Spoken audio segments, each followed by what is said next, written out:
Most people, when they fall, the natural tendency is for them to either fall with an outstretched hand and they land on their wrist, and that's when they're going to get a fracture around the wrist, or they get a fracture around the shoulder, or they don't catch themselves and they land right on their hip or on their backside, and they end up with either a fracture around the hip or in the pelvis, or they twist their ankle or twist their knee and they get fractures. So there's no real way to be able for them to prevent. There's just a natural occurrence of how, what the circumstances are surrounding the fall and what the natural body's reaction is to try to brace themselves. While the initial recovery happens fairly quickly, getting back to 100% can take the better part of a year, even after a minor fracture, like an ankle fracture. Like they say, the best offense is a good defense. The best way to prevent an injury is to avoid the fall altogether. Keeping your bones healthy is probably the most important factor.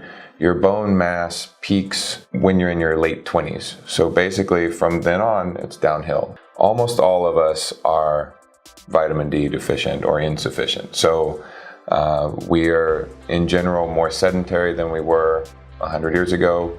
We're inside more. We don't get as much UV exposure. You need UV to convert vitamin D in your skin to a usable form.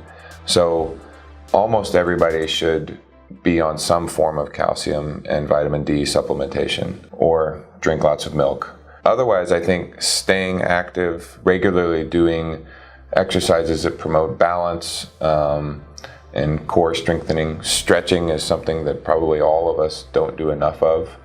Doing activities that you are comfortable doing.